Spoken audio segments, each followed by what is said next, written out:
Many visitors come to our Antiques Roadshows, not just for a valuation of their family treasures.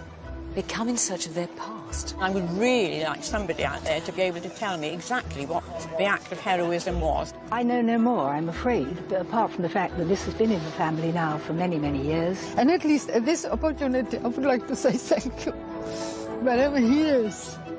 Our visitors want to look back down the generations and unlock their secrets. In this series, our roadshow experts turn sleuths. We're on the hunt for clues that will finally piece together a hidden family history. Welcome to Antiques Roadshow Detectives.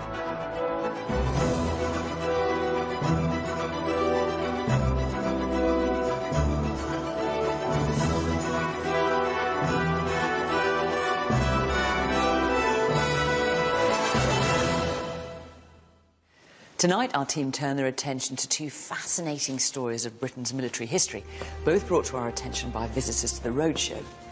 Later, a granddaughter explores the inspiration behind powerful artwork of the horrors of the First World War. Isn't that amazing? Yeah. But first, we meet Alan Cook, who came to the Roadshow at Hillsborough Castle in Northern Ireland. His family has a proud maritime history, going back generations. He'd brought some naval memorabilia that caught the attention of our expert, Paul Atterbury. Now, I'm looking at handsome naval officers, medals, obviously a very important story. Who's the chap I'm holding? That's my grandfather, Alfred Thomas Cook, known in the family as Grandpa Doom. OK. Now, he's a naval officer. What's the story? Well, the story is that in the Second World War, he was the captain of the Medway Queen. Ah, yeah. Now, I can almost take over there.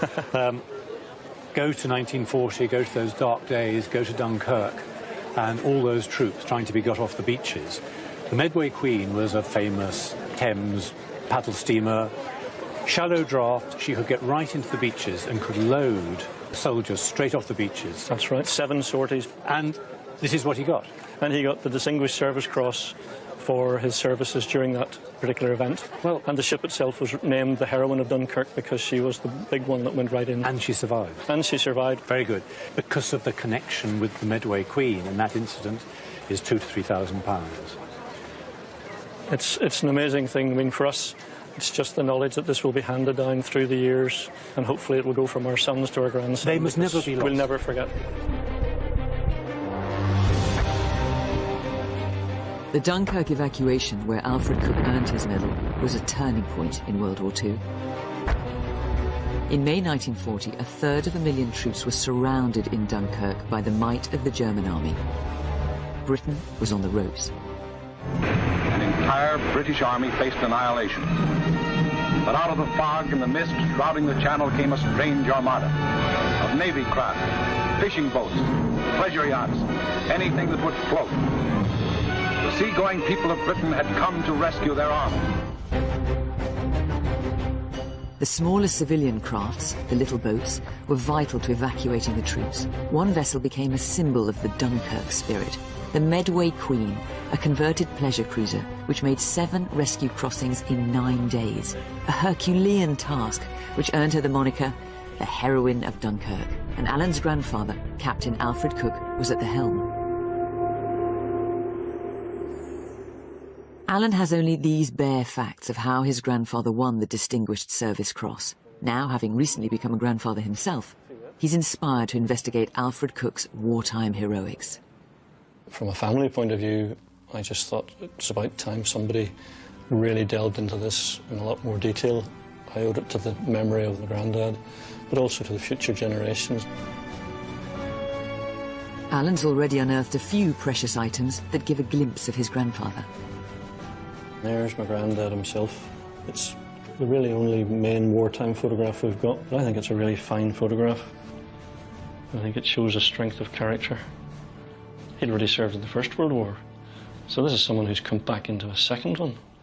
And not only come back into it, but come back into it with attitude. He's wearing his Royal Naval Reserve uniform. He was a lieutenant at that stage. Captain Cook's story is inextricably linked with that of the Medway Queen, the ship he sailed during the evacuation of Dunkirk. She was a paddle steamer built in 1924 to take holidaymakers on pleasure cruises around the Thames estuary. But then came the Second World War, and the Medway Queen was requisitioned by the Navy. Painted grey and machine guns added, she was turned into a military ship used for minesweeping. This was when Alan's grandfather, Lieutenant Alfred Cook, became captain of a ship for the first time, just weeks before Dunkirk. The reticence of so many men of Alfred's generation to talk of their experiences has left their families struggling to fill in the details of their lives. My granddad passed away when I was only about 13 years of age. I only knew him as a pretty tough guy. He brought the family up with a rod of iron through very difficult times. And I wonder, is there another side to him? I just don't know. I was too young to really delve into that. And it would be really good through this to maybe find out a bit more about him as a person.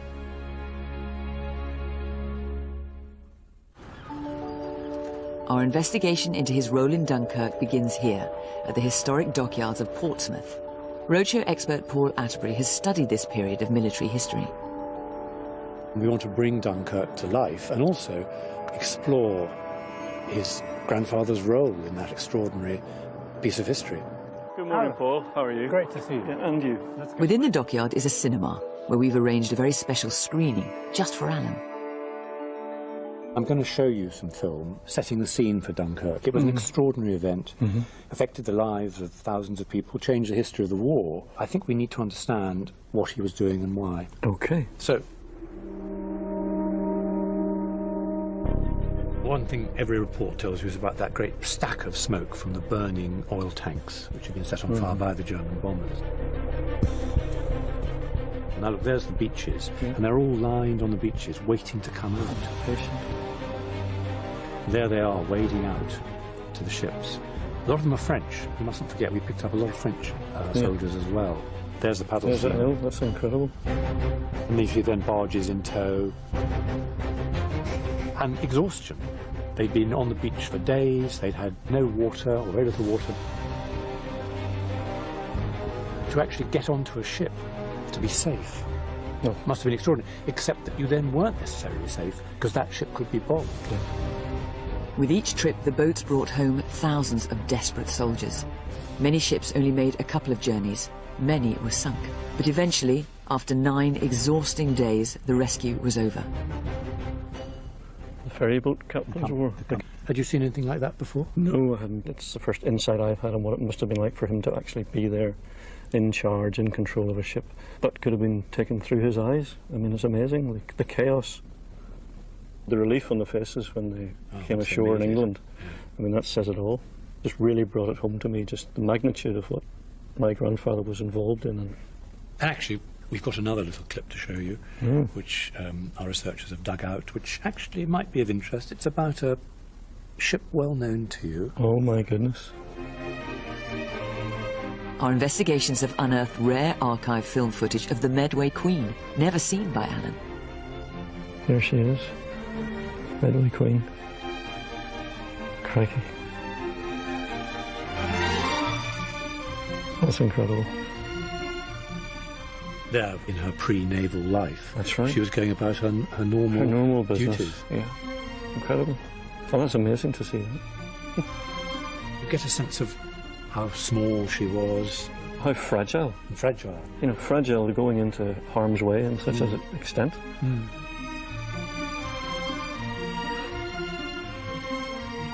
He's sitting there beside me, you know, in a sense willing his grandfather to appear. He knows he's there. He knows the ship is there. The Medway Queen is somewhere off screen, you feel. And I think that gives it a real intensity. I'm blown away with it. I never expected to see any footage of Dunkirk, but to see the Medway Queen, wow, that's special.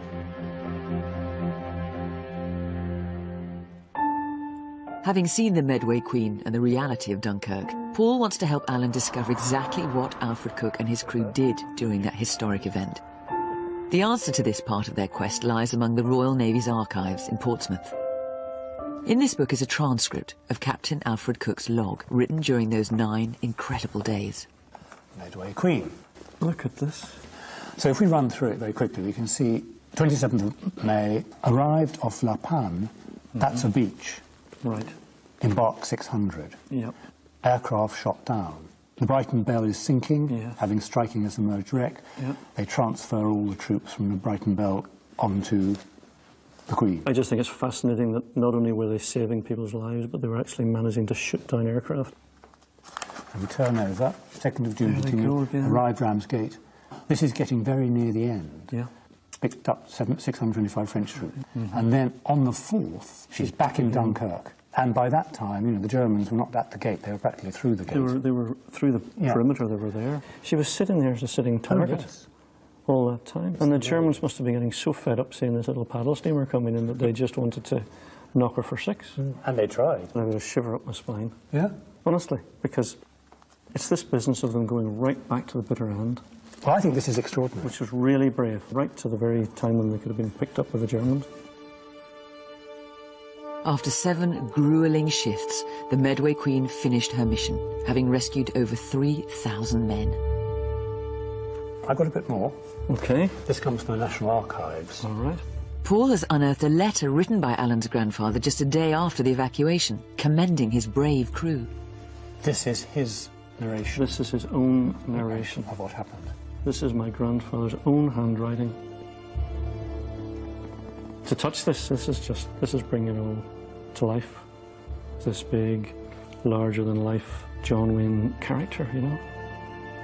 What he does here is he recommends, in his opinion, who should be rewarded. I say that the following officers, respectively, submitted for some recognition for endurance, initiative, and good service. He's gone through the whole crew, practically. He has. And what he's really saying is everyone needs a decoration. To see his own handwriting and to feel that this guy, he was still probably shattered, and he's taken time to recommend virtually the whole crew for commendation and awards of some sort, that he was very much their captain, but he was part of a team, and he wanted the world to know that it was a team effort. And I think I'm just so proud of him. And I know the rest of the family will be too.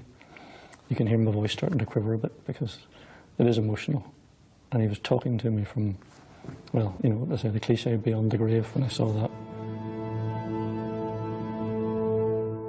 So we've had a great time showing Alan some of the heroes of Dunkirk. Now let's show him the heroine of the story.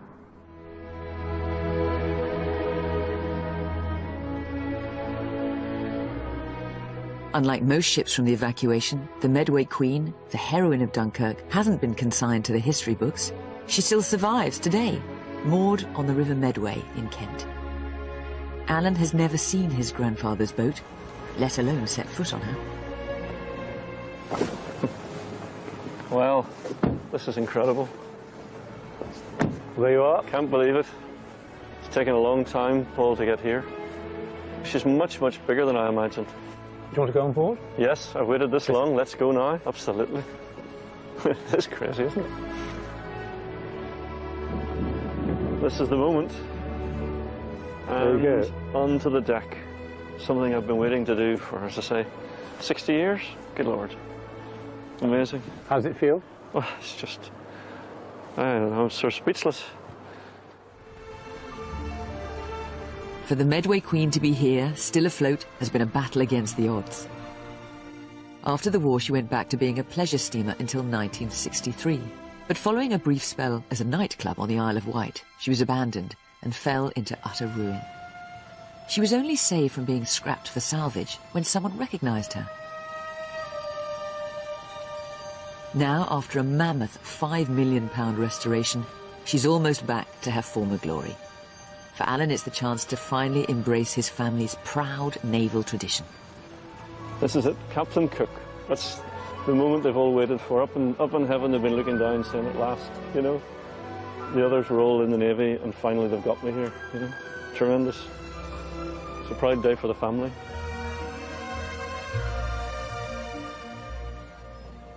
It's an open deck.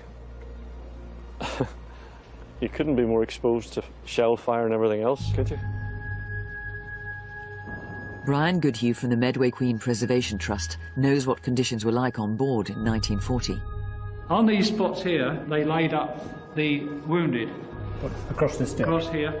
More than one of them asked to be put up to the windows so they could see the white cliffs of Dover, which was Hull.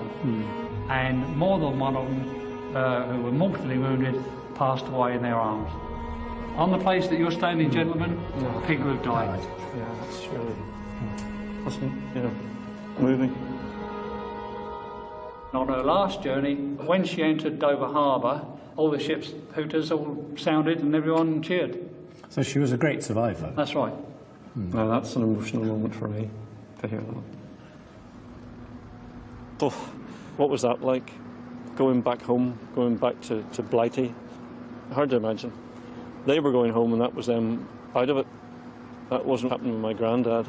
He and the crew knew as soon as they got that cargo off, they were going to go back again. What an effort. I think taking Alan here to the ship was the thing he needed to see. He needed to set foot on the deck where his grandfather had been. Talking about it, seeing documents is fine, but actually standing on and touching the ship is really the heart of what he wants to do. There are more surprises later for Alan when he hears the testimony of his grandfather's close friend and even the first-hand account of a Dunkirk evacuee.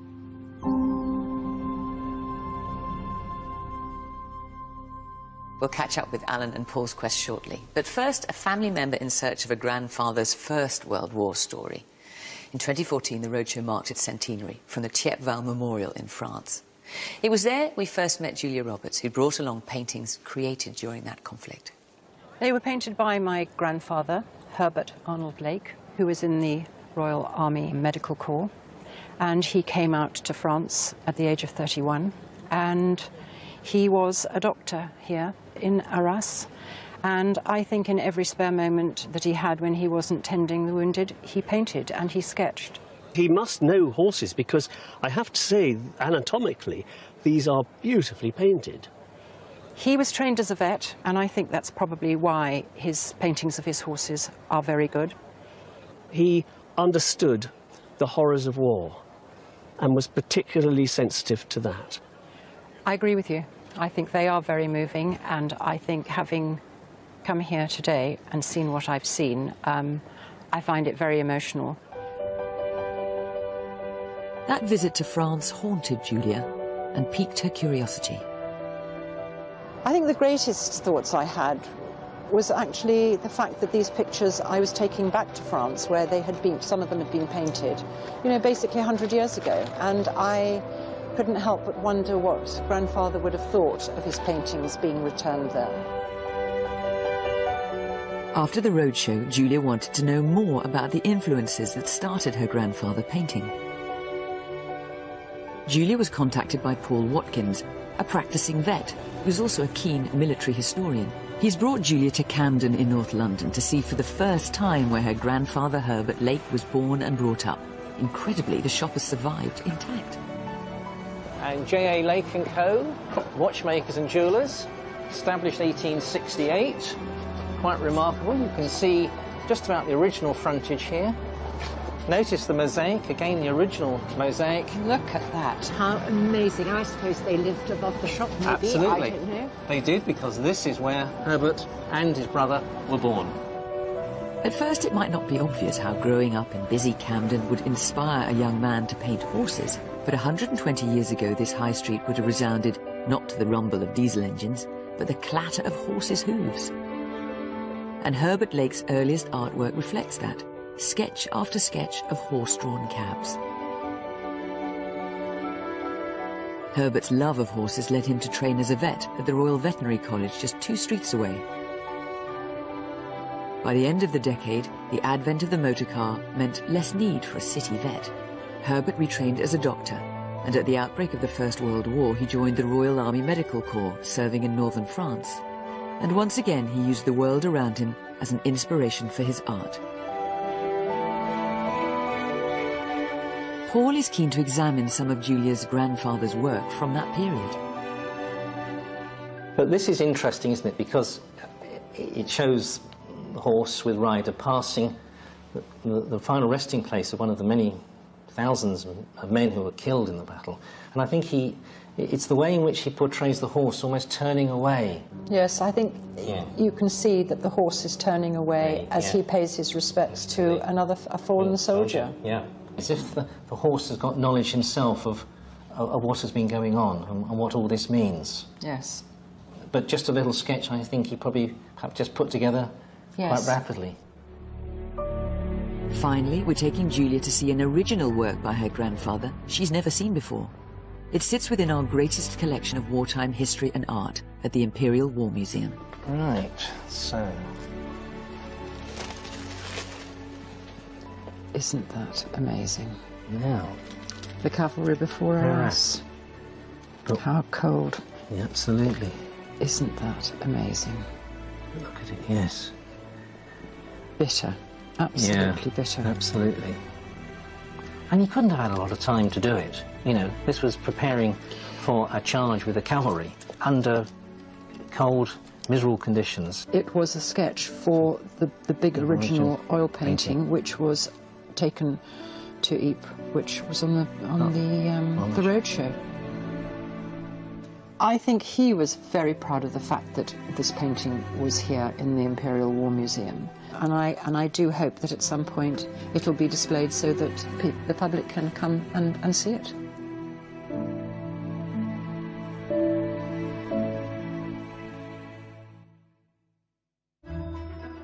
Earlier, we met Alan, whose grandfather Alfred captained the Medway Queen during the evacuation of Dunkirk in 1940.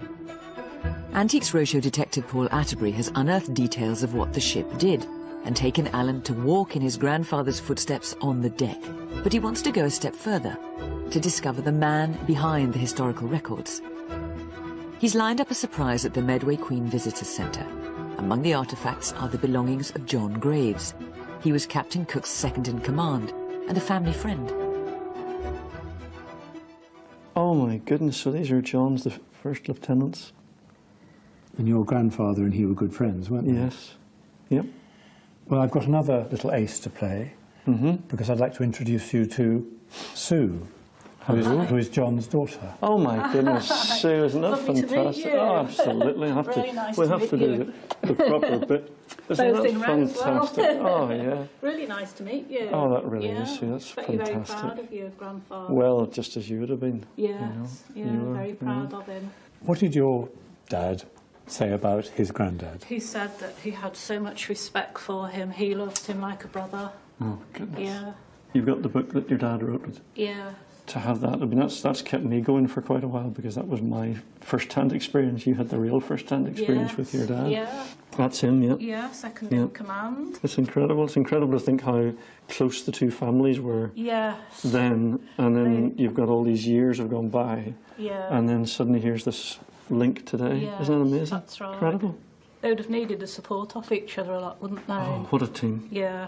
Your grandfather and my father, being in charge, sometimes would have to go 3 days and 3 nights without sleep. You can't imagine. And they used to have to take drugs to keep them away. I'm sure they did. Yeah, I don't know what type of drugs they were, probably amphetamines or something. Government issue. Yeah. Sue's dad told her all about his wartime experiences with Alfred, and she can now pass them on to Alan. He's discovering more and more about Alfred the man.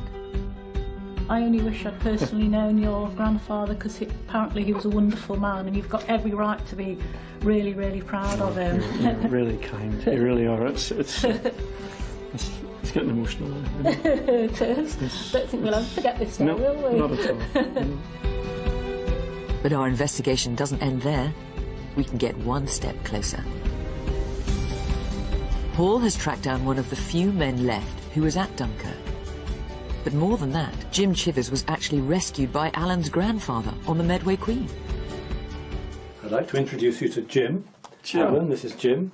Now, Jim was a Dunkirk survivor who came back on the Medway Queen. Oh, my goodness. Yeah, on the 1st of June. On the 1st That was of June. one of the last trips, I think. Jim, that's amazing. My granddad was the captain of the ship that day.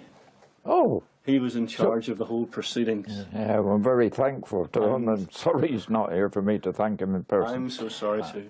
Oh, goodness me. Don't remember a lot about it, really. We're just surviving. We've been on the beach 2 days, getting dive bombed and that. I was just hoping you didn't get hit. Were you frightened? I was frightened all the way through, especially when you're getting bombed or shelled. If anybody ain't frightened, they're telling lies. Yeah. When you were on the beaches, you could see the boats, so you knew Oh, that yeah. if you were lucky at all, Yeah. you would get away. And the Medway Queen must have come in. Yeah, I just jumped down into it. Into it? Yeah. What happened then? Can you remember? Just.